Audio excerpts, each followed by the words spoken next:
Hi there. In a world where nothing is certain, that means anything is possible, right? If you want to fulfill your dreams and desires, you are in the right place. You absolutely can have a life of happiness. Everyone deserves an abundance of love, laughter, success, health, and wealth. I'm Tara Chadzakis, and you're listening to the Happy, Inspired, Motivated podcast. The show that brings you meditation, mindset, and motivation. So start by giving yourself permission to be awesome. Sit back, relax, and enjoy the show.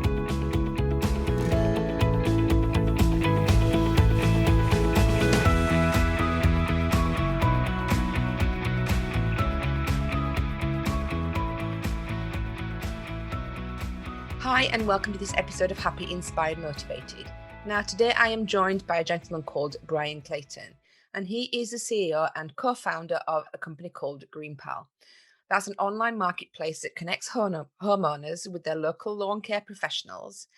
And GreenPal has actually been called the Uber for lawn care by Entrepreneur magazine. It has over 100,000 active users completing thousands of transactions per day.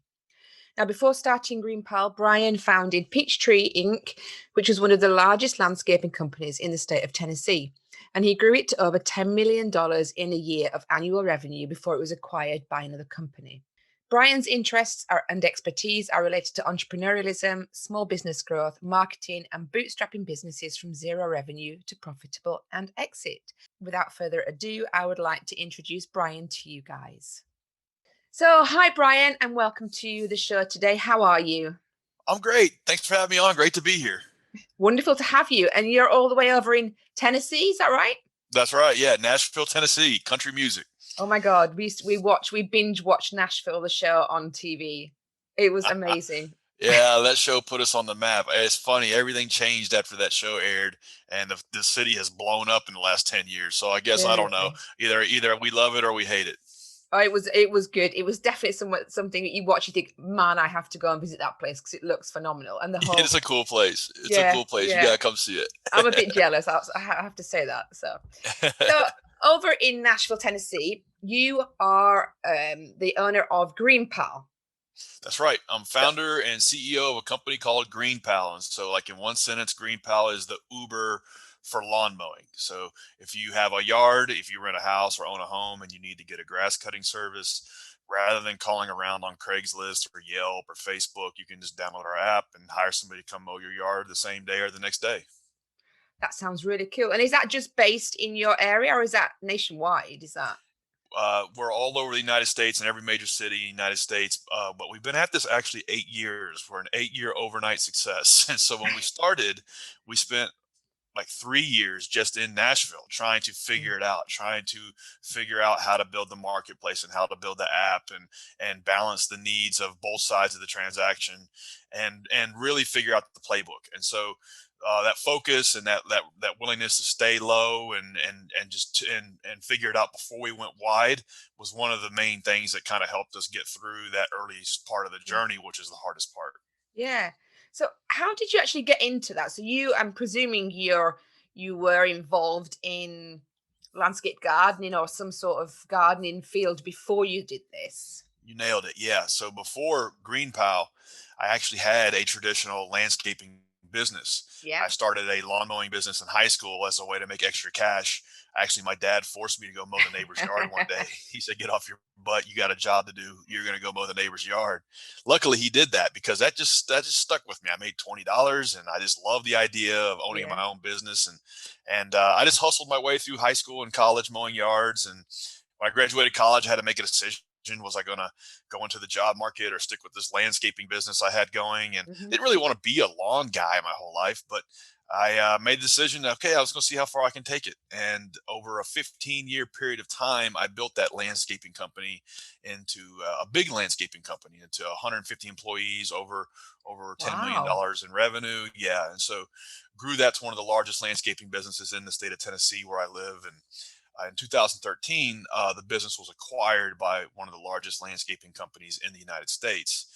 And so I kind of learned a lot the hard way of bootstrapping that business, and from just me and a push mower to me and like 80, 90 trucks going out every day. learned a lot. Sold the company. After that, I retired. I didn't have to work anymore, which was nice. And then I got bored, and I thought, okay, I need to get back in the game. I'm wired to love business. The Mm. business is the thing that gives purpose to my life, and now that's gone. And so I need to get back in the arena. And the idea for GreenPal was one that was always in the back of my mind. And so I was kind of solving my own problem when I started GreenPal. And luckily, I was naive. I didn't know how hard it was going to be, and I didn't Yeah. know what I didn't know. But my two co-founders and I just stuck our head down and just worked our butts off until we built something. So did you actually get involved with creating the app, or were you just sort of like, were you more on the using your connections and network kind of side?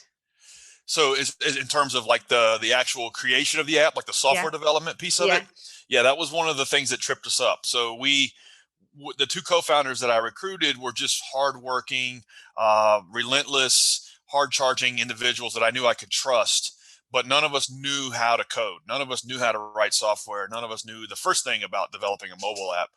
Luckily, we didn't know what we didn't know, and we didn't let that hold us up. And so we genuinely believed that all we had to do was just outsource it. We thought that we could just pay a development shop to build what we believe the app should be and how it should work, Hmm. and then we would like do all of the other stuff, marketing and customer service and growing it. And so we did that, and so we pulled together around like $150,000 of our own money. And this was not proceeds from the first business. I had locked all that stuff down in illiquid investments. So this was like money from 401ks, loans from mom, credit cards, you name it. And we Yeah. cobbled together 150 grand, and we paid this dev shop to build what we thought GreenPal should be. And it took them 8 months to do it, and after we launched it, we realized really quickly, wow, we just made a big mistake. Oh my This thing goodness. this thing doesn't have the features it needs. This thing barely works. We didn't even know what the app how it should be crafted, and so it came way short of the mark. And so we still kind of hustled up a couple hundred people to try it out, and we met with as many of those people that would meet with us, and they would all tell us, well, the app didn't really work like it should, but I think it's a good idea. And other people would say, well, I was really disappointed that it didn't work. I was really let down that the Oh. app didn't do what it was supposed to do. And so we took that as validation to keep moving forward. And so we were confronted with the reality of, okay, if we're going to be in the tech business, we just have to learn how to build software. There's just no two ways around it. And Mm. and so my co-founder went to a boot camp. It's like a 9 month curriculum of all day classes, how to write back end code. And I poured over online classes and YouTube videos and blog posts to learn how to build front end code. And we just, over a period of 3 years, learned how to build software while working on the project, and eventually built something that people would use and that got value from. That's a lot of dedication, a very lot of commitment. 3 years to learn how to code just so you could do it. That's crazy. Yeah, and you know, I think for me, like it was an unwillingness to not go backwards. I knew that I was working on my best idea, and no matter what, I was going to be working on my best idea. So like there wasn't like retreat was not an option, giving up was not an option, because by default I'm going to be like working on my best project.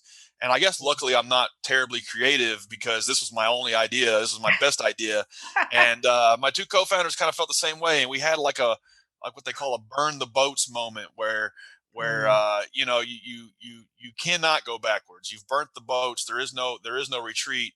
Mm. And so we just stuck with it, and we celebrated the small wins. We had a handful of users, and we were starting to see that as we made it better and better and better, and we learned new skills on how to do it, we got just a little bit better every month. And it was just enough momentum to believe and keep pushing forward. And then after we got decent at it, we were able to build out a team around us. We're a team of about 30 now, and we were able to delegate these things because we Yeah. knew what we were doing. Whereas before, we didn't know what the heck we were doing, so we delegated too soon. And so entrepreneurship's full of all those types of dichotomies. Do you delegate or do you not delegate? Well, it Yeah. depends. And so we I think that was kind of like the entry price to the game, was learning how to build software to some extent. Mm. Yeah, 'cause it's not a small feat, is it, creating an app? I mean, it's not just something you rock up on your phone and you can push it out in 5 minutes. There's a lot of work that goes into it, and it is very complicated. I mean, the whole system must be complicated. It's immensely complicated. And but on the other hand, like we were inventing a brand new product from scratch that did not exist yet. So it's complicated because of that, because you don't Yeah. really know what you're building. You try different things, and you iterate over different things, trial and error process, and you learn from what doesn't work, and you keep making it better and better. But that to be said, like if you've got, I don't know, I think every business will be a tech business eventually. So if you have a hair salon, let's just say, for example, let's say you run a hair salon, you need to be thinking like a tech startup. Well, you might think, well, I don't want to learn how to code. That's okay, but you need to be thinking about like what sorts of products, software products you can implement into your business for things like scheduling and point of sale and Mm. CRM and marketing and customer satisfaction, all these things. And you don't have to know how to code to implement any of those. So you don't have to be a software developer, but you do need to think like a startup. Now, if you want to create the best platform that connects people who want a hairstylist with local salons, then you're going to have to learn how to build software. So Mm. I think it's like it just depends on how deep you want to go in terms of being in the tech game. And like there's a certain tipping point where some sort of acumen in terms of building software, you're going to have to learn how to do Mm. You may have just given one of my listeners a brand new idea there. Thank you very much. it. There you go. Ideas are free. Yeah.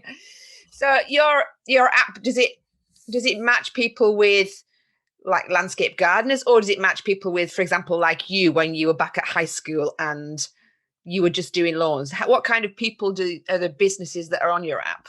Yeah, that's a great question. And so the reality is when you need to get your grass cut, you want to find that solo entrepreneur that mows yards and they do like 10 or 20 customers a week, and they really want to do 40 or 50 because they care about what your lawn looks like, and they're Mm, going to do the best job for you, and they're not subbing it out or delegating it to somebody who doesn't really care. You really want that person. The problem is it's hard to get them on the phone. You don't know who they are. You don't know if they're any good. You don't know if they're reliable. yeah. They're cutting yards all day. They don't have a receptionist. It's really difficult to hire them and schedule them and pay them. That's what our app does. And so Oh, okay.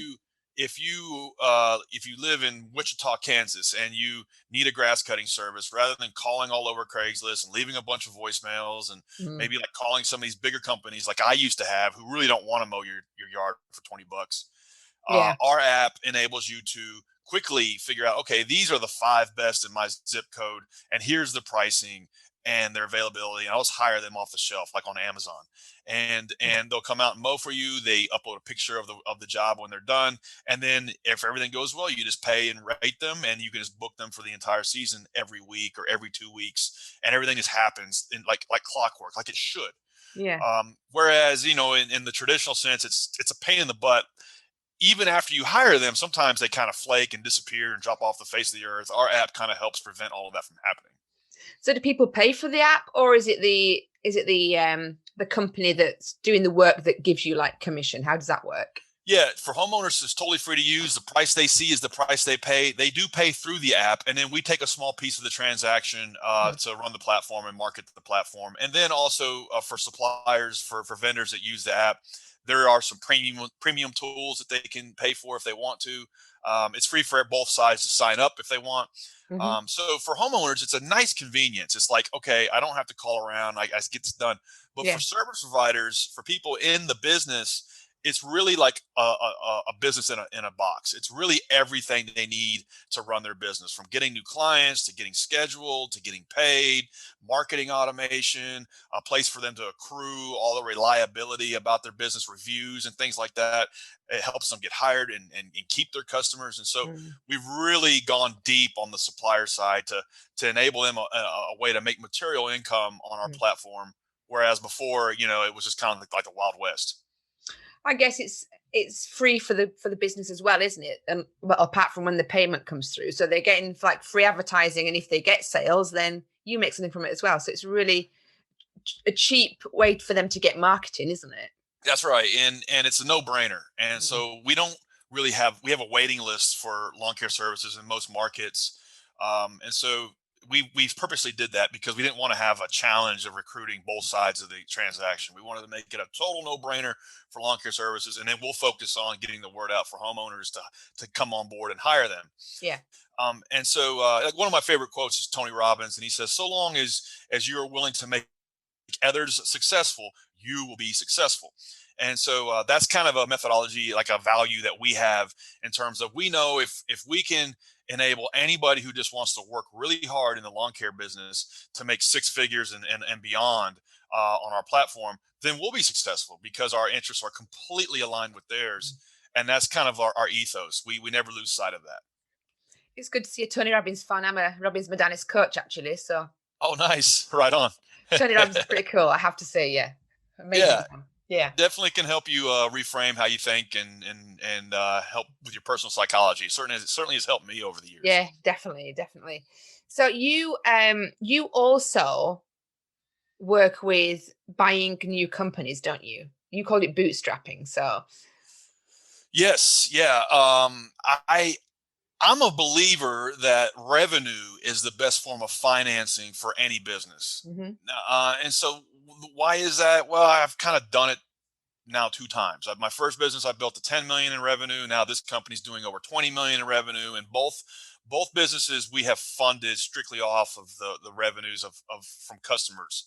Yeah. And while that's like a longer, slower, harder journey in most cases, I think it increases your chances of success because you can never really get too far off track.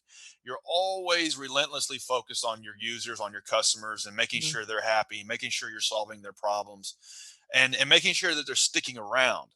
Whereas a lot of businesses, the first thing they think they need to do is go raise a bunch of capital, and a lot of times that can kind of paper over, do you have a good business or not? Mhm. And I mean, I coach entrepreneurs and business owners for free as a hobby in Nashville where I live. And one thing I see a lot is like somebody will have a failing business, they're losing money, and they're like, well, I just need to go get a bank credit line.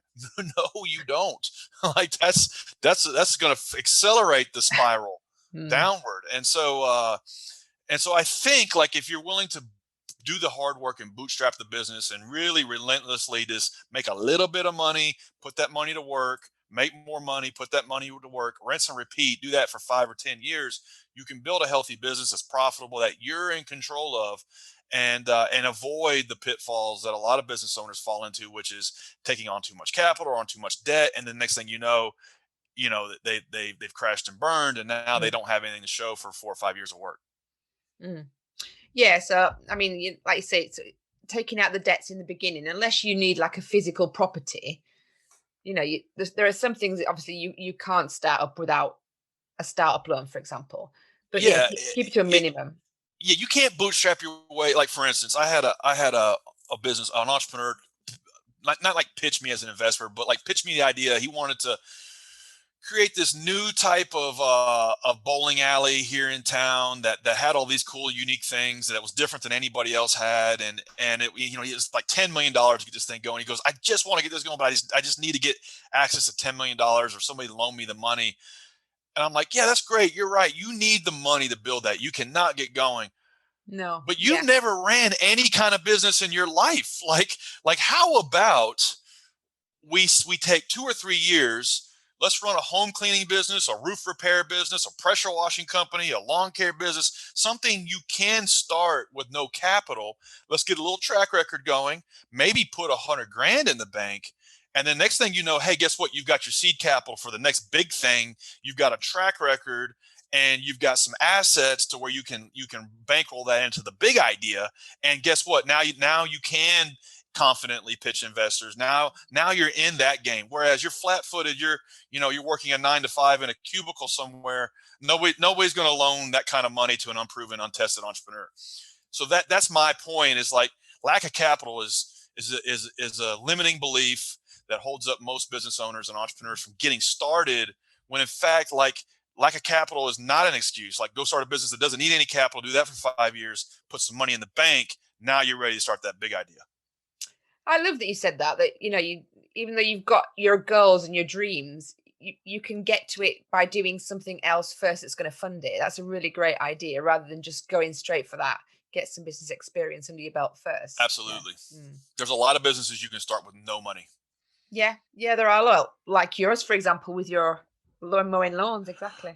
Both of them, and they were hard. They took a long time, but luckily I stumbled onto the notion that entrepreneurship is something that I can dedicate my life to, because it is the vehicle that has enabled me to do things I never would have done. To Mm. read books I never would have read, to listen to podcasts I never would have read, to learn things and skills I never would have done. The business kind of forces you to level up every 4 or 5 years, which is great. Like, if you're doing good in business, you should be evolving and almost becoming a different person every Yeah, 5 years. yeah, definitely. Another thing that Tony says: if you don't grow, you die. Absolutely. I mean, that's so true. Like, Yeah. and I mean, that's like a principle of life. Like, that's a principle of the universe, and you see it manifest in like different slogans, sayings, quotes. Like one of my favorite quotes is George Patton. He says, "If you're not gaining ground, you're losing ground," and that's true in life. That's true in Mm. business. Mm. So, what kind of advice do you give to startup entrepreneurs? What kind of things can you said you coach them in your local area? How do you kind of help them? I try to get almost everybody I interact with as it relates to business to get them to reduce things down and think smaller. And so, like, business is full of all of these dichotomies. Like, you got to have a big, audacious vision and goal and like dreams and like all of these big things and mountains you're going to conquer. And that's true. But you also have to think and act small, because a lot of times entrepreneurs and business owners will get like overwhelmed with all of the like landscape of things that they want to do and goals that they have, when in Mm. fact all that matters is probably one, two, or three things that you actually need to do. So, like, less planning, less thinking, less talking, and more doing is like what I always see with new entrepreneurs, particularly if they've never ran a business. It's like, look at it like a video game, Super Mario Brothers, 10 levels, and just get through one level at a time, and not worry about all the stuff that doesn't matter on level 7, 8, and 9 when you're on level 1. Just get through level 1, get $1,000 a month in revenue, get 10 customers, and don't worry about anything else until you do that. Mm. Then conquer that level, get to level 2. Throw up the flag. Level 3 might be hiring your first employee. Level 4 might be bringing in a salesperson. Level 5 might be building the team out to 6 or 7 people. These things aren't like static defined levels. It's not a system I've created, No. but it is a way that I've looked back on 20 years of building businesses that has made sense to me. That if you just focus one level at a time and do the things you got to do to get through that level, and not get stuck on a level, because a Mm. lot of times an entrepreneur will get stuck on level 2 or 3 for 5 years, and they think they have a business. They don't. They're just self-employed. And so, really, just like holding yourself accountable to progress through whatever levels and how you define them is something that has made sense to me. That's helped me kind of codify it over the years. And so, always what I see is like an over an over indexing on things that don't matter, and an under indexing on things that the couple of things that do matter, and not doing those things. Mm. Yeah, I agree. When you've got the big goals and you're aiming towards them, you look at those goals and you look at where you are and you think, damn, I'm not there yet. I'm not getting anywhere close. And it is overwhelming, and it does make you feel like you're not doing well enough, especially when you see other people around you that seem to be doing so much better. Um, yeah, Yeah, getting we all action. struggle with that, and the tech press, the business press, is wired to surface those seemingly overnight successes, and you look at those and you're like, wow, why can't I do that? And what I have come to realize over the years is that you'll see a company or an entrepreneur just crushing it, and it is seemingly over like a year, 2, 3, 4 years, whatever, like build an 8, 9, a 10-figure business. And you're like, damn, like, how did they do that in such a short period of time? And like, why is it taking so long for me to do my thing? And what you don't realize is, if you really like look under the hood of that story, um, they crashed and burned 2 or 3 times before they started that company. They tried this one thing and it went to zero. They tried this other thing, it never took off. They had this other side hobby, and it never really materialized into anything. And then they did this thing. And so now you're not really looking at like 4 years. You're really looking at like 10, 15, Mhm. sometimes 20 years Yeah. of work, and all of the things that they did like prepared them and made them the kind of person that they needed to be to either raise the capital or know the decisions they needed to make. They had the scar tissue, they had the experience to crush it on that one thing you're looking at that's making you feel like crap. Yeah. But really, you're looking at like 3 years of usually 5, 10, or 20 years.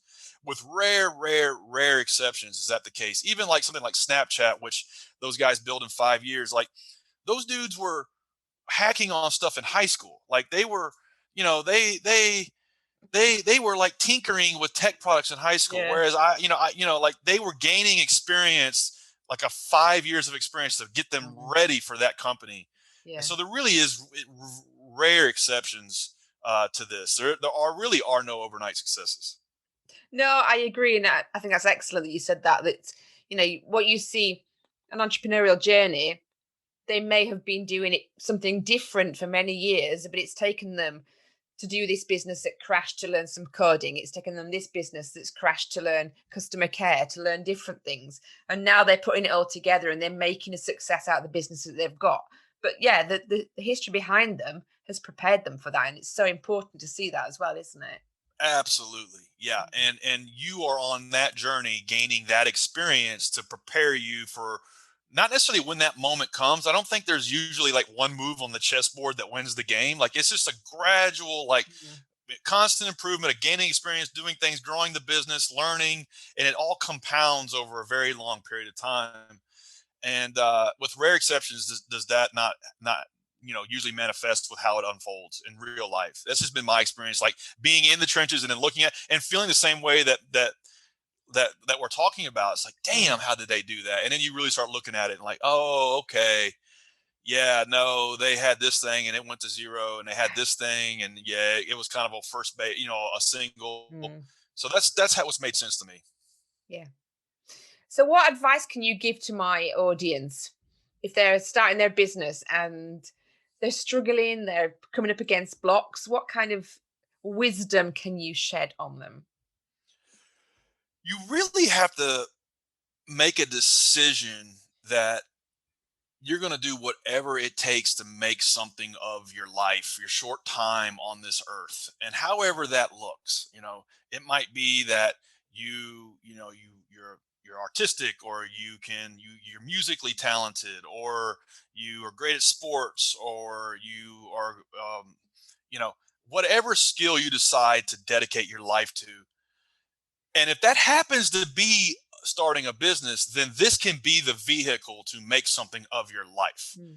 And so if you're willing to make that decision, entrepreneurship is not for everybody. But if you do have the fire in your belly and you're willing to make it no matter what, and do all of the work and make the sacrifices that you need to make, it can be the best decision you've ever made in your life, because we all have access to it. Sure, some people have more advantages than others, but it is like the great equalizer of humanity, Yeah. that no matter what your socioeconomic background, no matter what your race, religion, sex, it doesn't matter. We all have access to, especially nowadays, to starting a business, however small, and then creating a snowball effect over a 5, 10, 20-year period of time to make something of ourselves, and also make our lives matter in the sense of creating a business that employs other people, that helps Mhm. customers, that people get value from. Like, if you think of your life in the context of a storyline, and a movie that you're watching, the business can be the thing that makes the story interesting. Whereas if you don't start the business and you just kind of humdrum away in a cubicle for 20 years, it's not going to be a very, very interesting movie. And so, like, reframing it to look at it that way is something that can help you get through the cold start, which is hard, getting through all the highs and lows, and just sticking it out. Mm. It's so important that everybody has a potential within them that they have, that they just sometimes ignore or suppress because they don't feel it's safe to try it. But like you said about impacting other people, the impact you could have is huge. And even if it's mowing somebody's lawn, you're giving them more free time to spend with their family, or you're employing someone, which is putting food on somebody else's table. And that impact is huge. Doesn't matter what you do, you're making a difference in other people's lives, and that's really important.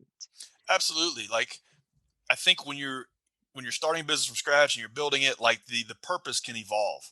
Hmm. For me personally, the first few years starting my first business, I had a big chip on my shoulder. I just wanted to build the biggest company I could in my industry in my town. And I started to see that and I was like, okay, yeah, but actually, no, this is really more than that. This is about all the people that work here. I've got 10 employees that need me. And if I don't do what I got to do, then they can't pay their bills. Oh, wow. And then like now that's 100 employees and then there's managers and there's a lot of people that are smarter than me working in the business. And like, that's weird and cool. And so it's like the purpose evolves over time and the business is the vehicle that's leveling you through. Mm. That's like leveling you up. And I think once you experience that, you'll never see the world the same way. Yeah. Cool. So what plans have you got going forward? So your GreenPal is growing phenomenally and doing really well. Do you have any other things that you want to accomplish?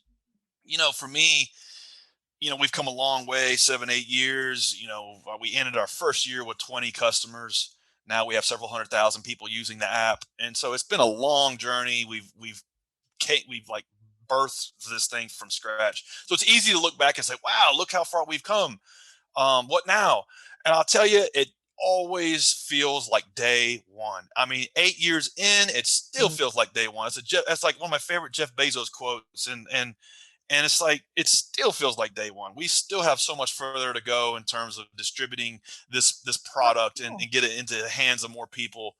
And so we're going to be working on the same things today, the same problems today that we were really 5 and 8 years ago, making them better and better and better and better and better. Yeah. And this continuingly to grind on this mission. So Mm. that's what the next 5, 10 years looks like. Perfect. Sounds like a great focus to have. And it's going to be even more refined and sleeker. Sounds Even amazing. better and better and better. 1-2% gains, they compound over time. Yeah, definitely. Amazing. Wonderful. So if my audience need to get in touch with you or find out more about you, how can they get hold of you, Brian? Yeah, anybody that lives in the United States that wants to try the app out, you can download GreenPal in the App Store or Play Store. Anybody wants to reach me, I've been hanging out on LinkedIn a lot more lately. Just shoot me a connection on LinkedIn and drop me a line there. All right, perfect. Well, thank you so much for spending time with us today. You've been a pearl of wisdom. Really appreciate it. My pleasure. Thank you so much for having me on. I enjoyed it. Thank you. Bye. Bye-bye.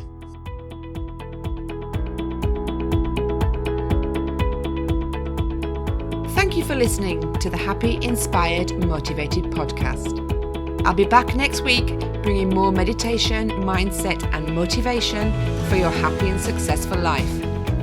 To find out more about our community, go to tarachatzakis.com/happy, inspired, motivated.